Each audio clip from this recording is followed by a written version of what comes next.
Okay, my outstanding friends, another shocker du jour. We're going to be talking about Robert Kennedy Jr. and his claims about vaccines and disease and all that stuff. And is he right or is he wrong? Well, yes. Well, what does yes mean? Yes, he is right, and yes, he is wrong. How could he be both? Well, I'll tell you why. I've been looking into his claims, and he makes, in my opinion, now this is just my theory, and I'm research only. I'm not saying take anything, don't take anything. I am going to show you that vaccines are good, basically. Can they be bad? Yes. Why are they bad? If you have no immunities to start with. I'm going to show you exactly my claims, and this is very, very simple to prove my claims. One way or the other, it could be done within a month for almost nothing. Here it is right here. Even a weak virus, which is these weakened viruses, can infect a child with no or a severely weakened immune system. A severely weakened immune system means you don't have the bacterial enzymes. Enzymes are the only thing that are in your body that can respond with such elegance that they can defeat these invaders. Okay, my friends, just as Hippocrates said, I claim that all disease is related to gut issues. Listen to this: a digestive system of a newborn. Unlike the adult body, the fetal digestive system does not have a digestive function from birth. They cannot digest. They have no bacteria in their gut to break down the products they eat. That's what digestion is. It happens because of bacteria. It happens because when they come through the vaginal canal and through the feces and everything else, they get exposed, and then their body starts to grow these immunities based on what they are exposed to. Now, they're giving kids, antibiotics right at birth, the mother, intravenous antibiotics sometimes, which kills the bacteria in the body they're supposed to be getting. That's one possibility. The second one is the kids don't get the correct nutrition and the correct bacteria in the formula and so forth in the breast milk, and they never get these immunities. Now, if the kid has no immunities, they have no immunities. The stomach and the intestines are reduced.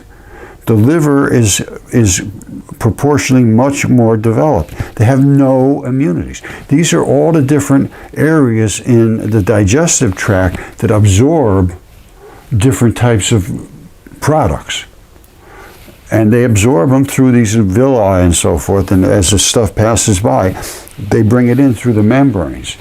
Now, in order to bring it in through the membranes, they have to have enzymes created by bacteria. Nothing else will do that chemistry. Nothing. All right, you see this? Even a weak virus can infect a child with no or severely weakened immune system. How could we tell if they had a weakened immune system? All we have to do, really, honestly, is as simple as this, is to get a bacterial swab of the fecal matter. Is there any bacteria in there that's growing, and how much is in there? Are they weak? Are they strong? Do they have any bacterial immunities built into them yet? If they have none, even a weak virus can infect a child, causing severe illness because they have no immune system at birth. Okay, I showed you that the kids have no immune system from birth, and they're giving them antibiotics and everything else to fight off infection things, but at the same time they're depriving them of getting any probiotics in their gut. So they ended up with a very weakened immune system. And then they get a weak virus can infect a child with no or a severely weakened immune system. And the kids are getting very, very young in age. And if they have nothing to fight back, they can get damaged, basically. So Kennedy's correct. These can cause issues, but the kid's got to have no immunities in order for it to cause issues. How would we find out? All we have to do is do a bacterial swab analysis. Here's what we need. It's as simple as this. I mean, it's ridiculously simple and almost no cost. We need to test the gut bacteria at birth. It's just basically right after born, within hours, a day or two at most. And then after any medical issues whatsoever, any drugs, any antibiotics, any, you know, even like CAT scans or X-rays, they can kill bacteria. Those rays can kill your bacteria. They never considered this. People that work in where they have nuclear reactors and so forth, where they have a lot of X-radiation and these high radiations, they have to wear badges because eventually they can't work there anymore because they've been so damaged. And what it does is it kills their bacteria. All we need to do is take the bacterial swabs. So what we do is test their bacteria before and after anything, after any shots, after any illnesses, and see what it was before and what it is after. There's going to be a baseline that everybody should have basically the same types of bacteria in the same concentrations. And if you see everybody that has this particular bacteria way up here and everybody else is down here and one's sick and one's healthy, well, you got something to go by. But we need to be able to test this. We simply match the results of the swab that you're taking from this sick kid, and you need a database to put it against, and you say, okay, we got a problem with these different bacteria. They're not right. We need to know, though, all the different variations, the sex, the race, the region, the diets, all the variables, any variable that you can think of, what they drink, water in the area, the sewer systems in the area even, the types of foods they eat there, the water, the water has a lot of chemistry to it. So we need to just get a good database, that's all. And then we isolate the bacterial strains, and we'll know what enzymes we need to replace. Simple as that. And once we give them the good bacteria, they should be able to just go about living, because the bacteria will grow its own enzymes. The enzymes are what you need. And the problem is, and I'm sorry to say this, but the problem is that you can't patent a bacteria to make these enzymes. You can't patent a bacteria, you can't own it. But you can own a modified version of a protein because you modified it, so you own it. But if it's natural, you can't own it. That's why they won't do any research on this. Fecal matter transplant is just nothing more than taking a fecal matter from a person that has good poop, and all of that bacteria in them is very healthy and strong and really tough, and you put it in somebody else, and boop, they come up and start working again. And it seems to work very, very well. All the new research is about the gut bacteria and the fluid-filled highway, and how this fluid-filled highway transfers all of these things through the lymph system to deliver the products needed, which is through the membranes. The membranes protect you from everywhere. Every single disease there is, 100%. is from invasion through a membrane, 100%. You have to invade something, and even nerves and neuro disease is the myelin sheathing that protects the nerve filaments. That goes bad, and it can also be a synapse problem as well, where you don't have some electrical conductivity. But regardless, it doesn't matter. The thing that creates the enzyme that makes that chemistry work and produces the proteins that are the building blocks is a bacteria. It's the only thing that does it. All right, Roundup is the glyphosate, and this is, some studies suggest it impacts the bacteria as well as being the herbicide that kills plants. Well, it kills. They can easily tell if it kills a bacteria. That's just they're just sort of skirting around it. Some studies suggest it can also impact. It kills a bacteria. It's a bactericide. It's a herbicide which has a bacteria. All right, this is something we have to take into account. It's very serious. Impact on gut microbiome. This is Roundup, which is the glyphosate they spray right on the crops just before they harvest them to get rid of all the weeds. And then they actually spray it right on some types of grains and so forth. And I'm not sure what else, but to make it dry out, because it's a desiccant. That means it sucks the moisture out of the plants. They can get them to harvest quicker. But you're literally eating glyphosate. And research suggests that this glyphosate can alter the composition of gut microbiome. That's the killer right there, potentially impacting the balance of beneficial and harmful bacteria. You eat it, it kills your bacteria. Your bacteria can't make the enzymes. You're getting unhealthy. Now, you should have enough enzymes in you to fight back against this, hopefully, but it's going to weaken you no matter what. It's also an impact on the soil. It kills the bacteria in the soil. Bacteria in the soil are what break down the soil to be able to be absorbed by the plants. It's the same thing in us. It breaks down the food so we can absorb it. It breaks down the soil, the things that are in the soil, leaves and all kind of stuff, and turns it back into products that they can absorb. It's killing that stuff. Further research, more research is needed. Well, and it's to understand the long-term effects of glyphosate. I think it's pretty well understood right now. It's just that this is an enormous financial situation with this, and they've re-engineered plants to be able to live without dying being sprayed by this. That's what GMO plants are, genetically modified. So they don't have this chicane pathway or whatever it is. Somehow they aren't affected by glyphosate, and every other plant is. All your weeds and all that, they all die. And that's why it's good for them, because they can just grow their plants and everything else dies. They spray it on, they say, oh, it won't hurt you. It doesn't hurt you because it's only made to kill plants. But we made special plants, so they don't kill the plants. This genetic engineering, I don't know, I'm not big on it. You see this? I did a video on this a while back about the state of the fecal transplants.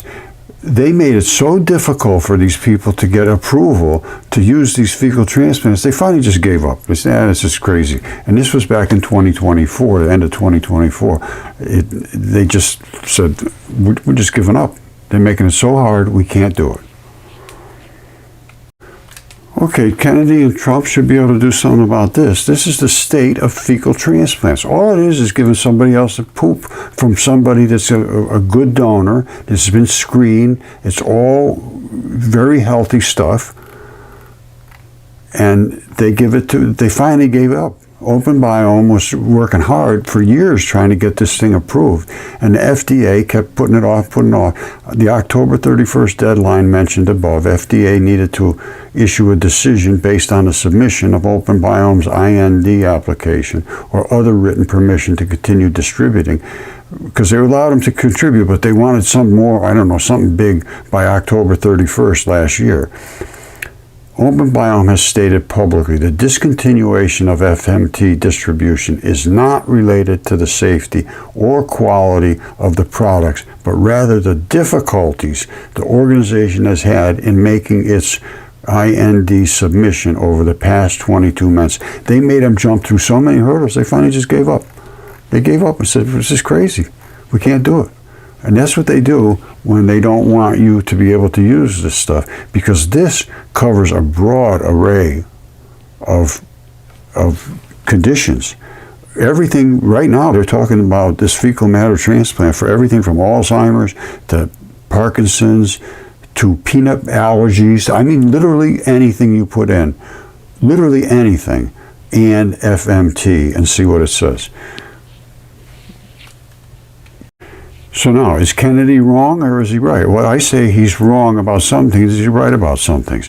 Here's ABC News, and they're questioning him at the Senate confirmation hearing. And we're just going to listen to this because they're going after him. Okay, so here's fact-checking RFK's claims on vaccines, pesticides. And I just said the pesticides are a problem, vaccines are a problem too. If you don't have any ability to fight back against the invading viruses. Now I'm going to turn this I don't know how loud we got this, but we're going to take a listen to this, what the senators have to say. And they're going to go after him. Wyden's going to go after him. Don't forget now, this is so important, it's just unbelievable to have the correct bacteria in your body to create the right enzymes. Because if you don't have the right bacteria in your body, creating the right enzymes, within a day or two, you become sick. And I can prove this for a fact. And these same kids that do react negatively, it happens within a couple of days. Now, here's another instance that shows that the bacteria in your body, which is killed by radiation will kill bacteria.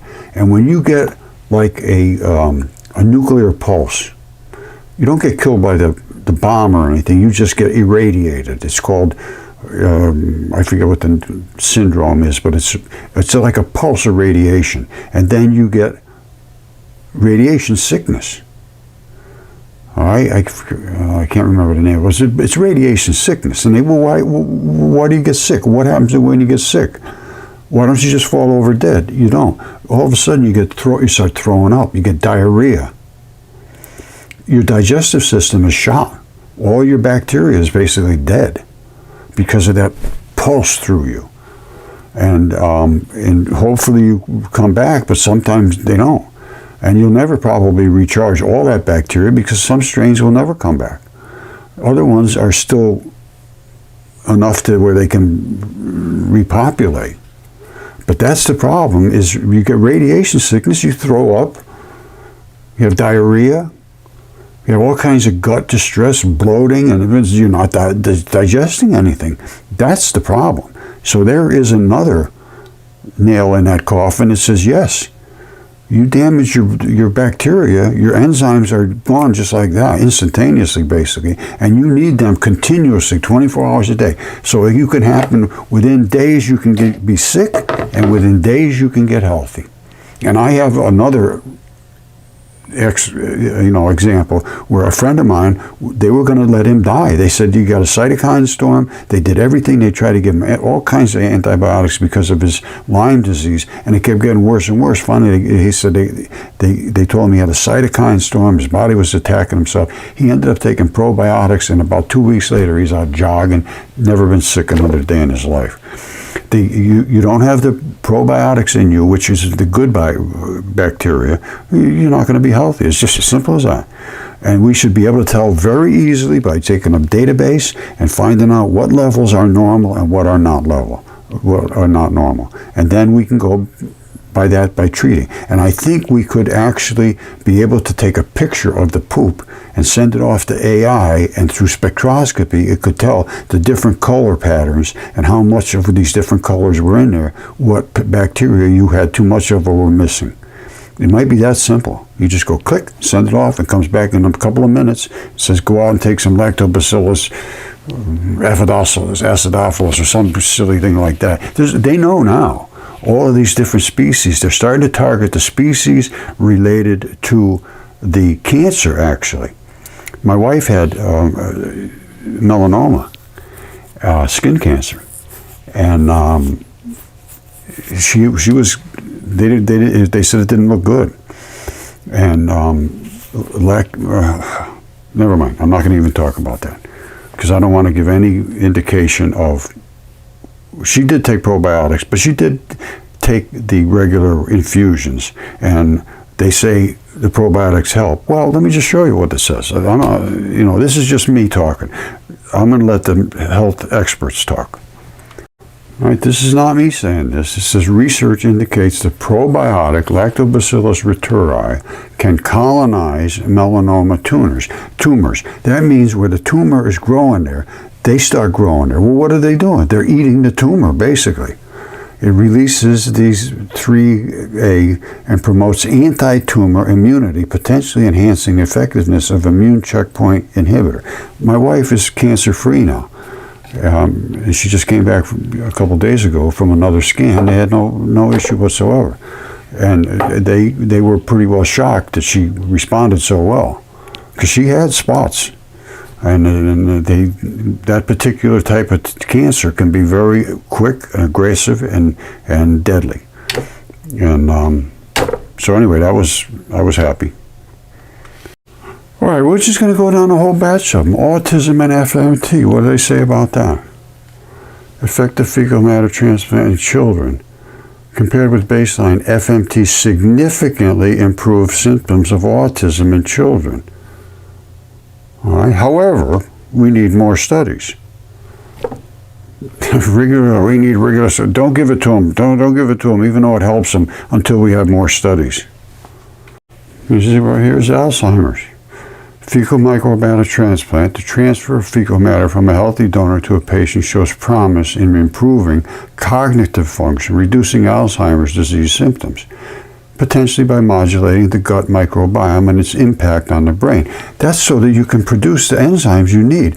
They gave a guy with, you can only get a fecal matter transplant if you have C. difficile, and I believe you have to fail the drug 3 times, the regular drugs that they give you, probably quite expensive. You have to fail 3 times, then they let you have the fecal matter transplant, and that's 90 to 95% effective with almost no side effects. But they won't let you have that, and for anything else other than this C. diff. And they finally gave up distributing it because they made it so hard. Now, they say it's good for Alzheimer's. They gave a guy this for C, he had C. diff, but he also had Alzheimer's. The C. diff cleared up, and so did his Alzheimer's. And they know this now. It's not unknown. Right? The mechanism, reducing inflammation, regulating these buildup of these short-chain fatty acids and so forth. The bacteria eats it up. Ongoing research. Well, we need more research. There's a case report, a patient with Alzheimer's disease who showed improvement in symptoms after undergoing FMT for C. diff. All right, so let's see, that's Alzheimer's. How about Parkinson's? All right, FMT for Parkinson's. Promise in treating Parkinson's disease. Some studies indicating improvements in motor function and non-motor symptoms like constipation. The constipation is the reason they're getting this Parkinson's. However, more research is needed. More research, always more research. See this, they know it works. Fecal transplants can treat some cancers, but probably won't ever be widely used. There's not enough money in it. Once again, all we got to do is get the medical database of what's, and it would take a couple of weeks just by easily, very, very, very simple to do this. All of this stuff exists. All you need is fecal swabs, and then you get them tested, and it says you're healthy or you're not healthy. Well, all right, I'm just going to go over this and over and over and over, because all we need is the database, and we take it from people that are sick and for people that are healthy. Everybody gets in the database, and you don't have to use your name or anything. You just, if you put your symptoms down and what you got going on, you're healthy or not healthy, you submit it, and it'll say what level of bacteria you have in and the quantities. And at that point, you can design something so that you can get the correct bacteria in your body, and then your body will heal itself once that bacteria starts growing, producing its own enzymes. Here's the key right here. Bacteria are referred to as enzyme factories. They naturally produce enzymes. They just keep doing it, and they break down organic matter and aid in digestion. If you don't have that, you cannot digest the food. You cannot get the products you need. It's simple as that. The reason you need the enzymes is because they accelerate chemical reactions in your body breaking down food, often by millions or even billions of times. They do chemistry in less than a quarter of a second, would take years to do. Not only that, the enzyme doesn't get used up. It goes bing, bing, bing, bing, bing, bing, bing, bing. It's called click chemistry. Oh, I call it click chemistry. And what it is these enzymes are gigantic, elegant molecules like that. And they just come up and they go billions of times a second. They blow things up. And that's how you can get those little bits and pieces. And then the proteins take the bits and pieces and make bone and muscle and everything else. See, this is what Kennedy doesn't know about. Nobody knows about it. This is the interstitium, which is this layer of the fluid-filled highway that carries all of these enzymes and bacteria around to fight your diseases. This was just discovered well, they wrote the paper in 2018. I discovered it myself personally in 2015. I wrote a paper on it. I said it's one giant system, coats all your organs, and is your membranes that coat everything. If you get invaded through that membrane, this is where it gets into your vital flesh. Then you're in trouble. It's supposed to stop it here. If you do get a cut and it goes all the way through down into the vital flesh, this is supposed to come back and cut it right off, right here, and say, no more you guys, that's it, stay out. And you get a festering of this and that. And down in here, you'll get pussy stuff and so forth. But you're supposed to have enzymes come up and actually eat that stuff up, bring it over to the lymph nodes, flush it out of your system, and then you just go about being healed, because you have the bacteria that can produce the enzymes to do that job, to save you. You don't have the bacteria. Once you get infected, it just never gets uninfected. It just stays being infected. It's like people have long COVID now. I would say almost all of them, if you checked them, you'd find out they got some kind of bacterial issue. All right, this is post-acute coronavirus disease. These are long COVID people. Emerging clinical trials have demonstrated robust effects of gut microbiome modulation in the management of acute and post-acute symptoms. In the future, mechanistic studies will be important to further elucidate the plausible mechanism to account for the observed clinical benefits. They see it and see it working. It says collectively, these data could potentially drive microbiome discoveries toward clinical applications to combat emerging infections and other chronic conditions. You have to have your gut working right, or you are predisposed to having some kind of issue. You're going to be chronically ill. You have to have the right bacteria in your body. We're eating glyphosate, the water's bad, the air is nasty, all kinds of issues, but we should be able to determine what's in your body and what isn't. We might be able to supplement it and just keep going on with being crazy like we are.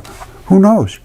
But right now, the people that are getting sick are never going to get better until they replace that bacteria in their body, is what indicates, is the indication of the research currently. And it's on every single disease. They say the same thing. We just need more research.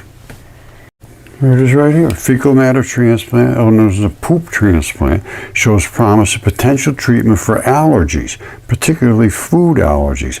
It restores your gut microbiota diversity and modulating the immune system, potentially increasing tolerance to allergens.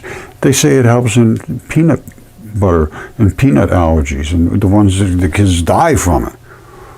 See, here it is again, long-term effects. More research is needed to determine the long-term effects. They're not even doing any research now. There's no money in it. Every one of them gives the same thing, encouraging results, safety and efficacy. Everything's going good, but boy, we need more research. That's the only way we're ever going to get anywhere, more research. You see this? I just saw a heartbreaking thing about the kids in Vietnam. 20 times more likely to have some kind of really serious disease. And then most of it was related to this Agent Orange we dropped all over that country. I was in the Army in 1968. It was a bad time to be in the Army. Thank God I didn't have to go to Vietnam. But they were dropping this Agent Orange to kill all the vegetation, so they were just destroying the country. And then they were dropping napalm on everybody and burning them alive. Just absolutely horrifying time. It's not making me feel good right now. So they're talking about Hodgkin's lymphomas, non-Hodgkin lymphomas, multiple myelomas. All of these things, fecal matter transplants being explored as a potential treatment, preventative measure for complications in patients with Hodgkin's lymphomas.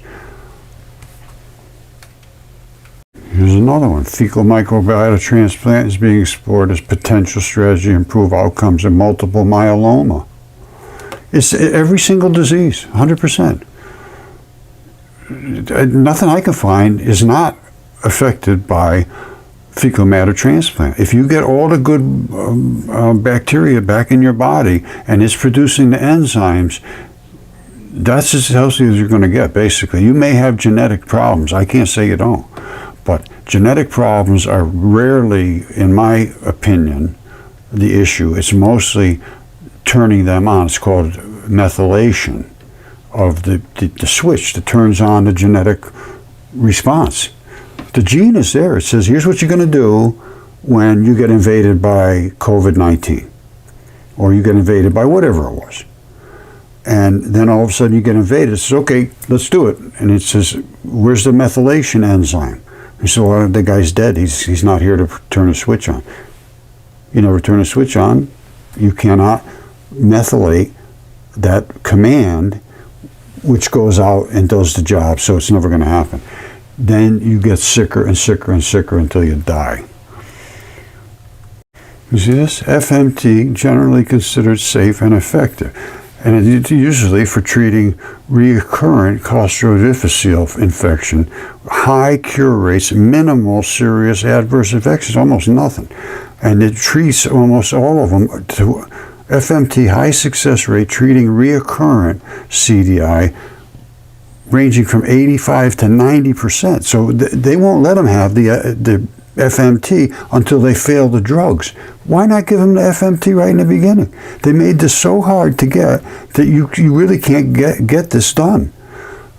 Somebody that I was just talking to recently had to go to Canada to get an FMT because they don't do it in the United States. They won't do it, and it's ridiculous. All they're doing is taking the bacteria and putting it in a guy's body where it grows in that guy's body and produces the enzymes that create the chemistry. Without them, nothing will run that fast. Millions and billions of times a second they break products down.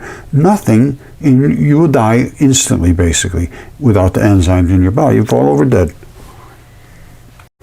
You see this? Without enzymes, the essential biochemical reactions to sustain life would slow down to the point of being non-functional. Death would occur within minutes.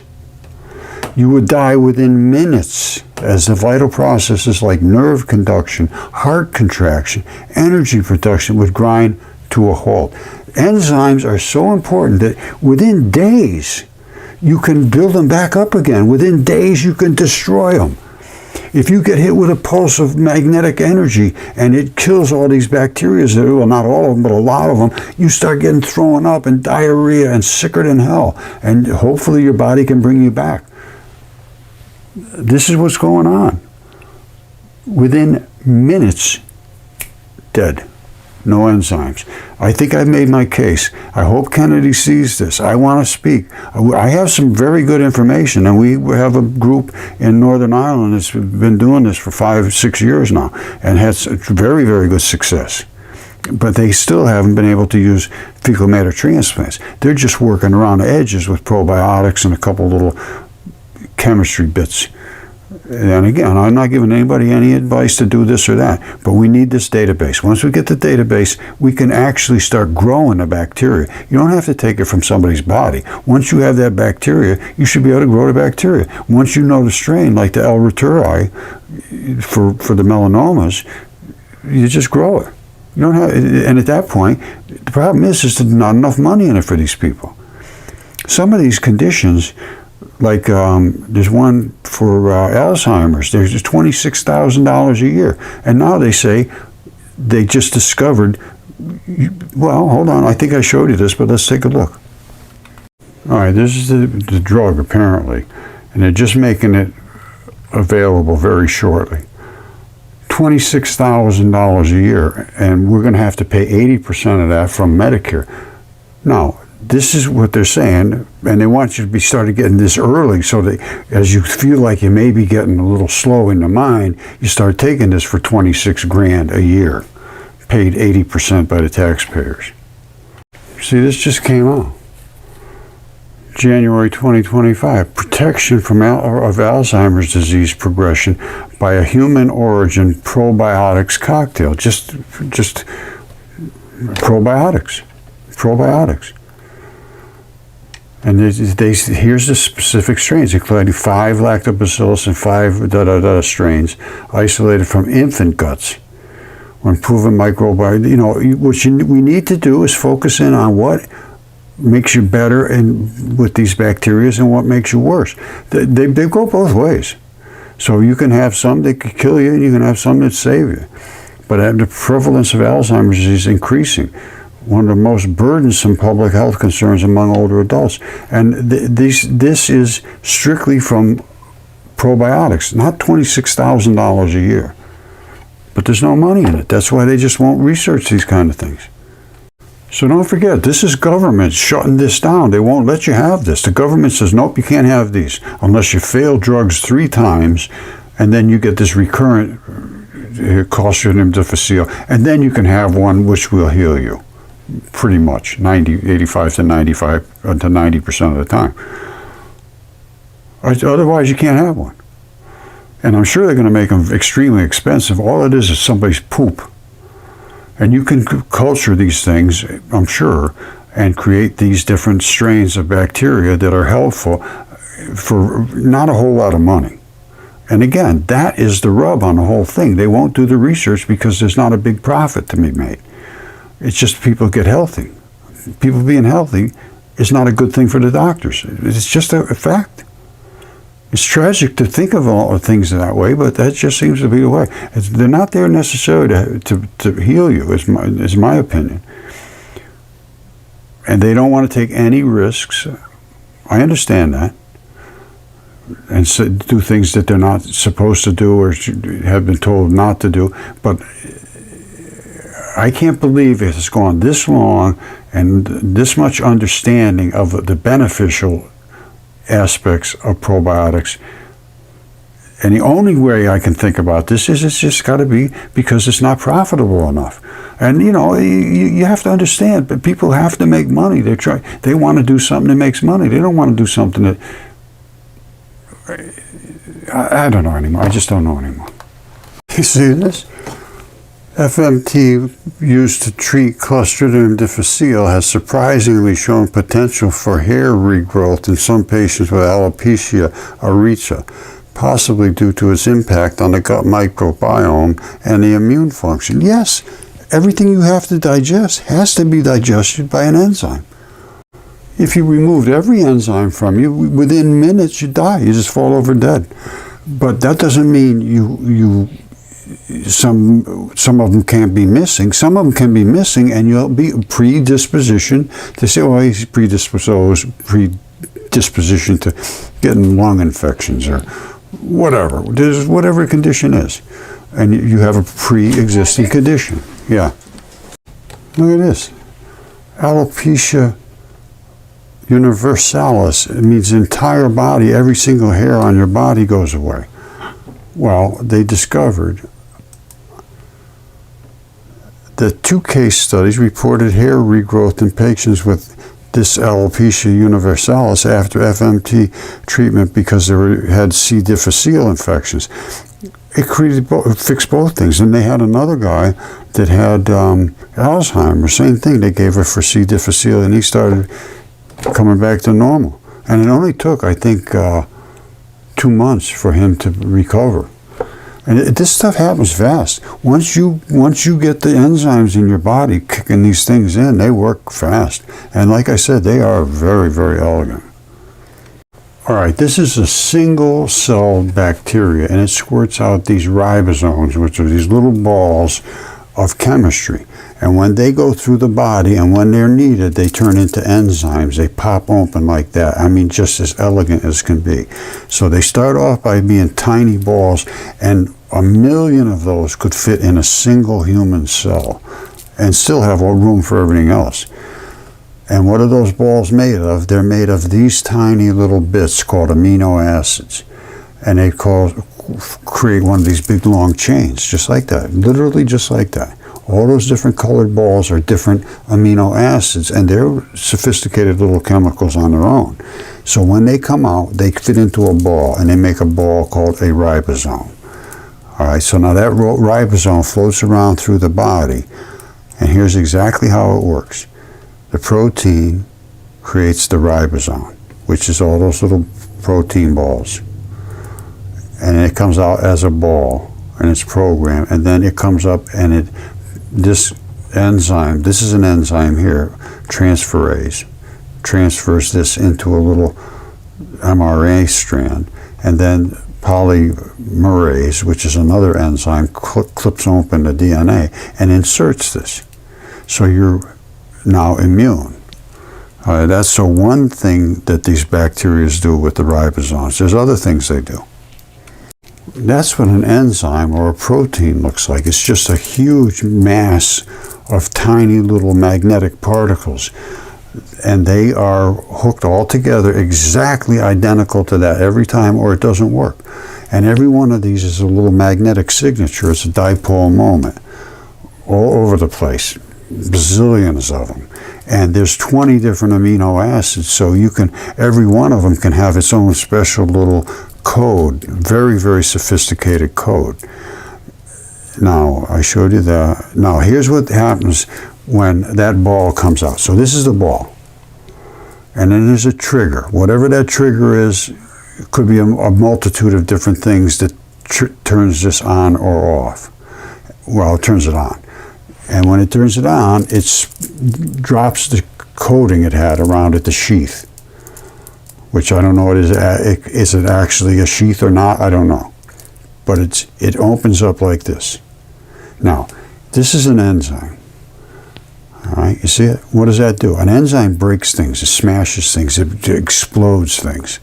And up to billions of times a second, it goes, brrr. It's like a machine gun and everything. Everything is, just one of them can do that. Just one. It doesn't get used up.